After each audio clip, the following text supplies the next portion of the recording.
MGA kapulso, karamihan sa, atin ay naninwala na ang pagpapabamanag, blood pressure ay nangangahulugang mahabang paglalakad, matabang pagkain, at isang dakot na tableta tuwing umaga. Ako si Dr. Miguel Santos, at ngayon, sasabihin ko sa inyo na ang larawang iyon ay lipas na.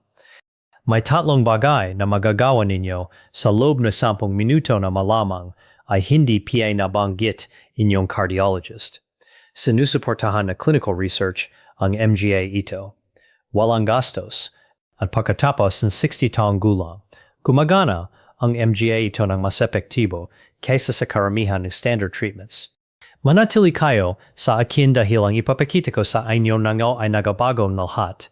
Sa pagsapitin ang numero sa inyong blood pressure cuff, 140, 150, 160.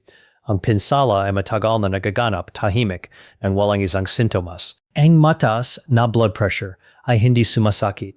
Hindi ito nagpapalam sa inyo. Gumagana lang ito sa background, nagalagayang presyon sa inyong artery walls tuwing minuto na tuwing araw. At sa paglipas panahon, sinisira nito ang bagay, ang puso, ang kidney, ang utak. Kaya naman tinitawag nating silent killer. At ito ay hindi lang isang catchy phrase. Iyon ang literal na nangyayari. Narito ang bahagi na nagpapafrustra sa akin bilang isang health educator. Itinatratreto natin ang problemang ito ng public. Ang pasyente ay pupupunta ng may mataas na blood pressure. Ano ang nangyayari? Nakatanggap sila ng prescription, marahil dalawa, at ipinawi sila na may mensaheng, kumahan gamot, bantayan ang asin, subukang lumakad na mas marami. Iyon na lang, walang umupo at nagpapaliwanag kung ano talaga ang nangyayari sa loob na kanilang arteries. At ang tableta, tutulong ang ito. Hindi ako laban sa gamot, pakiusap, pakinggan ninyo ako ng tama sa puntong ito. Pero ang tableta ay namamahala ng numero. Hindi nila inaayos ang ugat ng problema. Hindi nila ni-restore ang flexibility ng minatigas na arteries. Hindi nila sinasimulan ang nervous system na magpakalma ng sarili. Nangangailangan ito ng ibang bagay. Narito ang nababago pagkatapos ng 60 na nagpapahalaga nito. Ang inyong MGI arteries ay natural na nawawalan ng elasticity habang tumatanda. Isipin ninyo ang MGI ito bilang isang garden hose. Ang bagong hose ay nababaluktot. Yomoyuko ito. Lumalawak ito, madaling hinahawakan ang presyon. Ang matandang hose ay nagiging rigid at marupok. Ang parehong dami ng tubig ay lumilikan ng mas maraming presyon sa loob nito. Iyon ang eksaktong nangyayari sa inyong MGA blood vessels sa loob ng MGA dekada. At ang standard advice, maglakad in 30 minuto, kumain ng mas konting asin, ay hindi mali, pero hindi rin ito sapat, hindi pagkatapos na 60. Kailangan inyong katawan na isang bagay na mas targeted, mas tumpak. Ayon ang pag-usapan natin sa susunod na 10 minuto.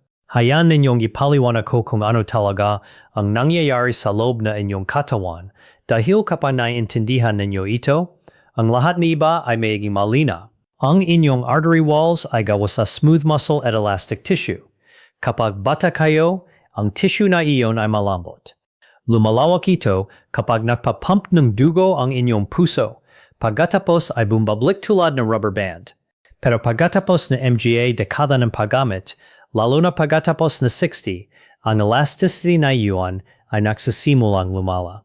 Ang MGA dingding ay lumalapad, tumitigas, at ang mas matigas na artery ay nangangahulugang mas mataas na presyon. Gaymo narito ang hindi alam na karamihan. Ang regular na cardio, paglalakad, pag-cycle, kahit paglango, ay magandang para sa inyong puso pero hindi nito direktang tinutugunan ang arterial stiffness.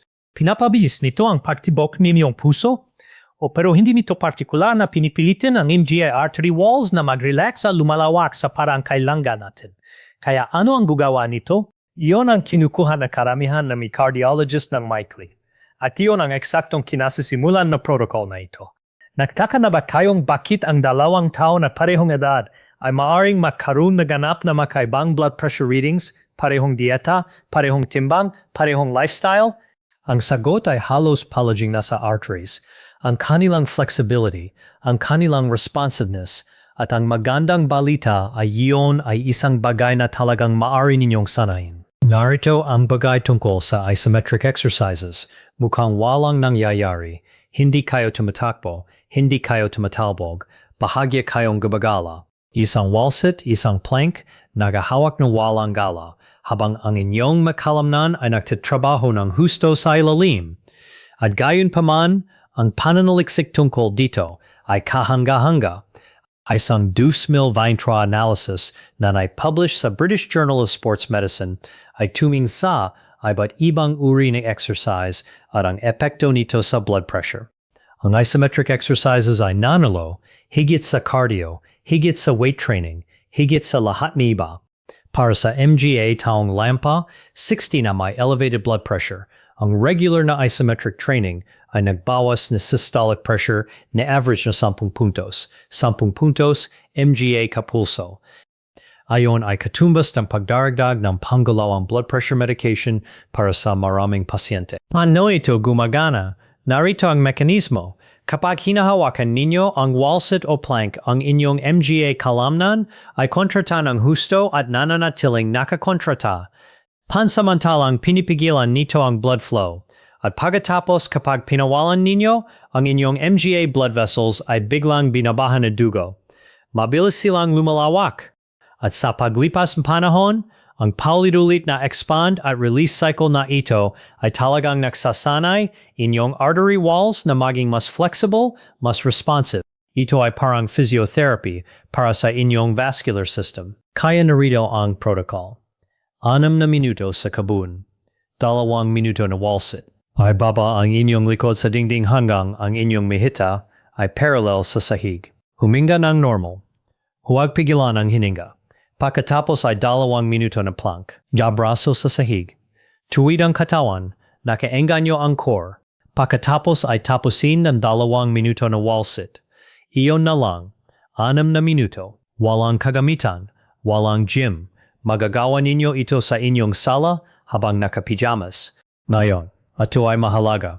Kung bago kayo dito, magsimula sa 30 segundo bawat isa at unti-unti itaas. Pakinggan ang inyong katawan. Kung maramdaman ninyo ang chest pain o pakihilo, tumbihil agad at kausapin ang inyong doktor. Pero para sa karamihan na may taong lampas 60, ito ay ganap na ligtas at pambihirang epektibo. 6 na minuto ng isometrics tapos na.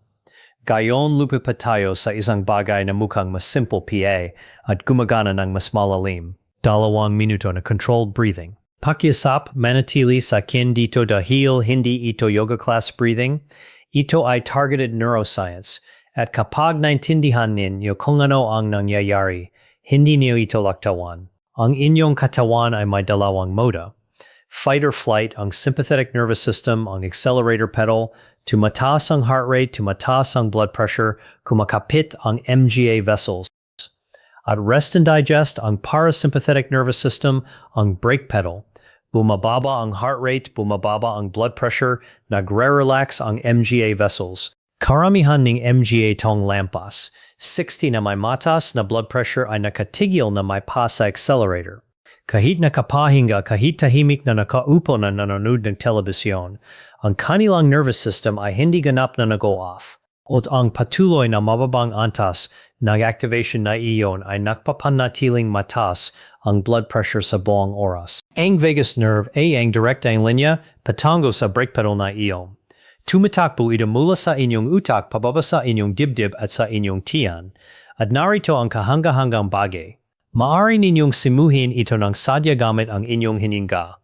Narito kung paano. Huminga sa inyong ilong sa loob ng 5 segundo. Huminga palabas sa inyong bibig sa loob ng 5 segundo. Iyon ay isang cycle. 6 na cycle bawat minuto. Gawin niyon sa loob ng 2 minuto ng tahimik na nakaupo na nakasara ang migmata. Ang particular na ritmong ito, 6 na hinga bawat minuto at tinatawag na resonance breathing. At hindi ito basta-basta. Sa eksaktong frequency na ito, ang inyong heart rate at ang inyong blood pressure ay nag-oscillate ng perpektong sabay sa inyong hinga. Ang inyong vagus nerve ay nagsisimula. Ang inyong parasympathetic system ay nag-a-activate. Ang inyong MGA vessels ay dumidilate.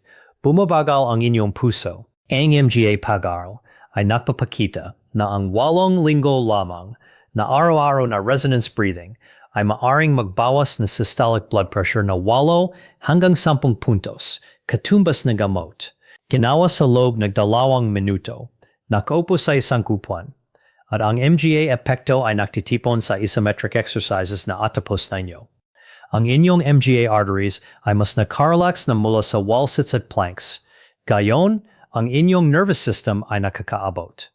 Ang dalawa ay nagtitrabaho ng makasama. Iyon ang buong punto ang pag-sequence ng MGA, ito sa ganitong paraan. Naroon tayo sa huling 2 minuto protocol. At ito ang bawaging pinaka nagugulat sa MGA tao. Iyonom kayo ng tubig, pero hindi sa parang karaniwang iniyonom na inyo ito. Narito ang isang pahoy nga hindi kinokonekta na karamihan ng tao. Ang dehydration at mataas na blood pressure ay direktang makaugnay. Kapag ang inyong katawan ay kulang sa fluid, ang inyong dugo ay nagiging mas concentrated, mas makapal. Ang inyong MGA blood vessels ay nakokompensasyon sa pamamagitan ng pagpapalit para mapanatili ang circulation. At ang mas makitid na vessels ay nangangahulugang mas mataas na presyon sa tuwina. Gayon, pagkatapos ng 60, ang problemang ito ay lumalala. Ang inyong thirst mechanism ay nagiging mas hindi mapagkakatiwalaan. Maaari kayong maging ganap na dehydrated at hindi man lang maramdaman ang pagkauha. Ibig sabihin, milyon-milyong matatandang Pilipino ang nagulakat na may talamak na kulang sa hydration at nagtataka kung bakit hindi gugalaw ang kanilang MGA numero.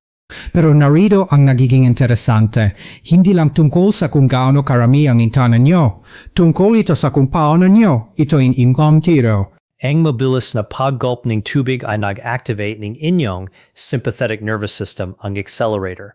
Ito ay isang banayad na stress response. Ang inyong katanyong ay nag-i-interpreta ng mabilis na fluid intake bilang isang bagay na kailangang pamahalaan ng agarang. Pero ang mabagal, sadyang pagsip ay gumagawa ng kabaliktaran. Malib na sips na nakakaulat, kinukuha ng tahimik. Inyo ang activate nito ang inyong parasympathetic nervous system, ang parehong brake pedal na pinindot natin kanina gamit ang pahinga. Kaya sa huling 2 minutong ito, magbuhas na halos 450 hanggang 500 ml ni tubig, MGA 2 baso at unti-unting inumin ito ng sadya, isang maliit na sip tuwing 10 hanggang 15 segundo, walang pagmamadali. Ang ginagawa ninyo ay nilo-lock in ang calming effect mula sa breathing exercise. Ang inyong nervous system ay nasa parasympathetic mode na. Ang mabagal na pagsip ay nagpapanatili nito doon. Pinalawak nito ang window at neurohydrate ang inyong dugo, binabawasan ang viscosity na iyon na pinaconstrict ang inyong MGA vessels. Isipin ninyo ito bilang ang cooldown, ang seal sa lahat na ginawa ninyo. MGA Kapulso, narito ang katotohanan tungkol sa MGA health habits. Ang protocol ay walang halaga kung hindi ninyo ito ginagawa ng consistent. At ang consistency ay hindi nagmumula sa willpower, nagmumula ito sa disenyo. Ang pinaka-epektibong estratehiya para manatili ang routine na ito ay tinawag na habit stacking. Ikinakabit ninyo ang isang bagong gawain sa isang bagay na automatiko na ninyong ginagawa araw-araw ng walang pag-isip. Kaya narito ang inirekomenda ko. Pumili ng isang anchor, isang bagay na ginagawa ninyo tuwing umaga ng walang pagkabigo, pagseplio ng gipin, paggawa ng kape, pagupo para sa almusal. Sa sandaling tapos na ang bagay na iyon, diretso na kayo sa inyong 10 minuto. Walang desisyon kailangan, walang kailangan motivation. Ang pangalawang bagay, i-track ito ng biswal. Kuha ng simpleng papel na kalendaryo. Isabit ito sa isang lugar na makikita ninyo tuwing umaga. Pagkatapos na bawat na kumpletong session, gumuhit neksi. Pagkatapos ng 7 araw, mayroon na kayong chain at ang psychology dito ay makapangyarihan. Hindi na ninyo gustong sirain ang chain, nagiging sariling motivation ito at isang bagay PA. Kung ang 10 minuto ay mukhang masyadong marami sa simula, magsimula sa 5. 2 minuto ng wall sit, 2 minuto ng breathing, 1 minuto ng mabagal na pagsip. Ang bawasan na besyon ay nagdadala pa rin ng totoong benepisyo at ang magsimula ng malit ay mas mainam kaysa hindi magsimula sa lahat. Gusto kong maging tapat sa inyo dito dahil maraming ingay sa online tungkol sa MGA, natural na approach sa blood pressure. Ang isometric exercise at blood pressure, ito ay isa sa MGA pinakamatibay na natuklasan sa kasalukuyang cardiovascular research. Ang 2023 British Journal of Sports Medicine meta-analysis ay sumasaklaw sa mahigit 200 na pag-aaral. Ang konklusyon ay malinaw. Ang isometric training ay nakpo-produce ng pinakamalaking pagbawa sa parehong systolic at diastolic blood pressure ng amang uri ng exercise, particular sa MGA matatanda, ang resonance breathing. Ang panalitik dito ay matabay at lumalaki. Maraming randomized control trials ang nakpapakita na makabuluhang pagbawas sa blood pressure sa consistent na pagsasanay. Ang vagus nerve connection ay mayos na itinatag sa neuroscience. Hindi ito alternative medicine. Ito ay physiology. Ang hydration at blood pressure, ang link ay dokumentado at consistent sa MGA pag-aaral. Ang talamak na banayad na dehydration ay nakpapataas ng blood pressure. Ang sapat na hydration ay makapababa nito. Pero ano ang hindi pampakita na panaliksik? Na alinman dito ay pupapalot sa gamot sa MGA taong may sobrang taas na blood pressure. Kung ang inyong manumero ay mapanganib na mataas, higit sa 800 sa systolic, ang protocol na ito ay isang complement sa treatment, hindi isang kapalit. Pakiusap na makipagtulungan sa inyong doktor. Iyon ang hindi mapag-usapan. Pero para sa karamihan ng MGA taong lampas 60 na may bahagya hanggang katamtamang mataas na presyon, ito ang eksaktong uri na targeted lifestyle approach na maaring tunay na gumalang needle at sa ilang kaso gumalaw ito ng malaki. Nakita ko ang MGA taong subukan ang protocol na ito, ibigay ito na 3 linggo at pagkatapos ay sabihin sa akin na hindi ito gumana. At halos sa tuwina kapag hiniling ko sa kanila na pag-usapan natin kung ano ang ginagawa nila, makikita ko ang parehong MGA pagkakamali. Hayaan ninyong maligtas kayo sa pagkabigo. Pagkakamali numero 1, ang pagpigil na hinaghabang na isometric. Ito ang pinakakaraniwang isa at ganap nitong sinisira ang buwang punto. Kapag pinipigilan ninyo, ang inyong hinaghabang nakwawal sa plank, ang inyong blood pressure ay pansamantalang tumaas sa halip na bumbaba, huminga ng normal sa buwang panahon. Papasok at palabas, matatag at nakarelax, kung hindi kayo makapaghinga ng normal, masyadong nagsusumikap kayo. Bawasan ang intensity. Pagkakamali numero 2, ang pagmamadali sa breathing exercise. 5 segundo papasok, 5 segundo palabas. Napanood ko ang may taong gumawa ng 3 segundo papasok, 2 segundo palabas. Nagulo, baguksan ang may mata, tinin ang kanilang telepono. Hindi yon resonance breathing. Iyon ay simpleng pagupo. Ang particular na 6 na hinga bawat minutong ritmo ang na-activate ng vagal response. Kung namamadali kayo, nawawala ang mekanismo ng buo. Mag-set ng timer. Mag-commit sa 2 minuto ng buo. Nakasara ang mamata. Nakabukas ang telepono pababa. Pagkakamali numero 3, ang paggulp ng tubig. Alam ko mukhang maliit. Pero kung natapos kayo ng breathing exercise sa isang tahimik, parasympathetic state at pagkatapos ay mabilis na ininom ang isang buong baso ng tubig sa 10 segundo. Bahagyang na-cancel ninyo ang epekto. Maliliit na sips, mabagal na bilis. Ang tubig ay ang cool down, hindi ang finish line. Pagkakamay numero 4, ang paggawan masyadong marami ng napakamabilis. Ito ay particular na mahalaga para sa MGA taong lampas. Siga-siga ay kahanga-hanga, pero ang agarang pag-jump sa 2 minutong wall sits kapag ang inyong MGA binti ay hindi sanay dun ay nagdudulot ng pamamaga pagkadismaya at pagtigil. Magsimula kung nasaan kayo. Ang 30 segundo ay isang lehitimong simula. Itayon 15 segundo bawat linggo. Mag-a-adapt ang inyong katawan? Bigyan itong panahon. Pagkakamali numero 5, ang paglaktaw na MGA araw at pagtawag dito na kabiguan. Lalaktaw kayo na isang araw, nangyayari ang buhay. Ang protocol ay nasisira sa loob na isang linggo dahil kayo ay naglalakbay o may sakit. Hindi iyon kabiguan, normal iyon. Ang tanging kabiguan ay ang pagdesisyon na ang isang napalaktaw na linggo ay nangangahulugang tapos na ang lahat. Hindi ganon. Kunin ninyo muli ito sa susunod na umaga. Ang chain ay nagsisimula muli. Ang inyong MGA arteries ay hindi nakakalimot nakabigwan na nagawa ninyo na. MGA Kapulso, narito ang gusto kong talagang pag-isipan ninyo sa isang sandali. Natutunan lang ninyo ang isang 10 minutong protocol na tinutugunan ang tatlong makakahiwalay na mekanismo ng mataas na blood pressure ng sabay-sabay. Arterial stiffness, nervous system dysregulation, at talamak na dehydration. Tatlong ugat na dahilan, 10 minuto, bawat umaga. At narito ang nagugulat sa karamihan na King MGA pasyente kapag ipinaliwanag ko ito. Ang MGA pharmaceutical companies ay gumagugol ng bilyon sa pagbuo ng MGA gamot na tinutugunan ang isa sa MGA mekanismong iyon. Isa lang, ang calcium channel blocker ay gumagana sa vessel tension. Ang ACE inhibitor ay gumagana sa fluid regulation. Ang beta blocker ay gumagana sa heart rate. Ang bawat isa ay isang solong tool na naglaloyong sa isang solong target. At gayunman, nagbibigay tayo ng prescription sa MGA tau at tinatawag itong kompletong solusyon. Ang protocol na ito ay tinutugunan ang lahat ng tatlo ng sabay-sabay. Natural, walang side effects, walang gastos, at ito ay lumalaki sa paglipas ng panahon.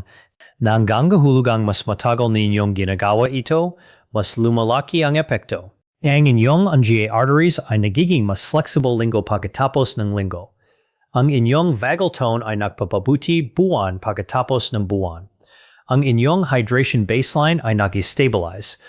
Ang MGA numero sa cuff na iyon ay hindi lang bumababa, nananatili itong mababa. Nakita ko kung ano ang nangyayari kapag ang blood pressure ay hindi na pamahalan sa loob ng MGA dekada. Ang MGA stroke, ang MGA heart failures, ang MGA kidney na humihinto, narinig ko ang MGA kahihinatnan ng pagpapababa, at maaari ko kayong sabihin ng may ganap na katiyakin, ang 10 minutong ginugol ninyo dito tuwing umaga ay nakakahalaga na higit pa kaysa sa maisipin ninyong gayon. Hindi ito tungkol sa paggawa sa gamot.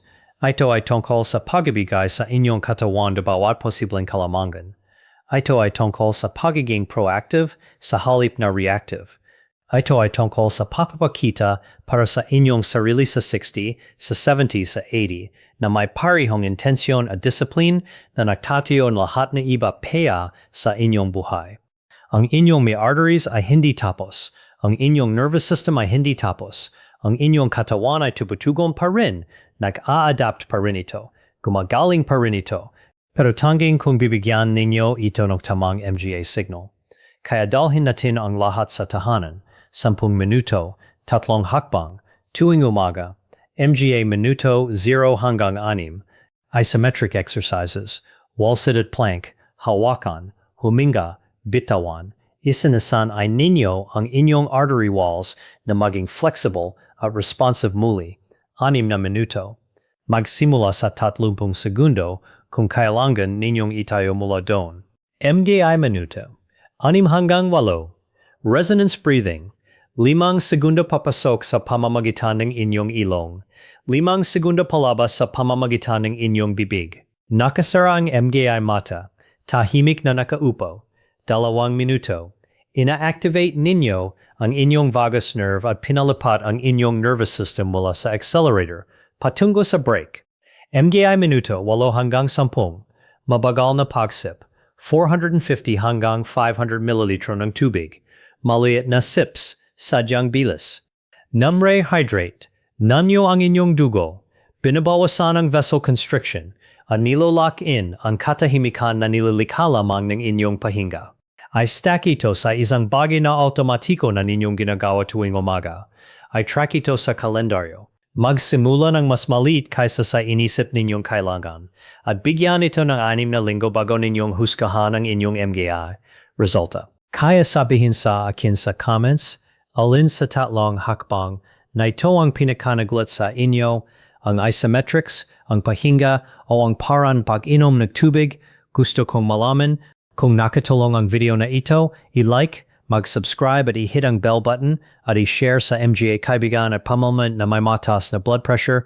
Maaari itong maging pinakakapakipakinabang na 10 minutong gagawin nilang gayong linggo. At bago gumawa ng anumang pagbabago sa inyong health routine, lalo na kung nasa gamot kayo, pakiusap na kausapin muna ang inyong sariling doktor. Hindi ito isang disclaimer. Ito ay simpleng mabuting medisina. Ito si Dr. Miguel Santos. Ingat lagi ang inyong kalusugan, MGA Kapulso, hanggang sa muli,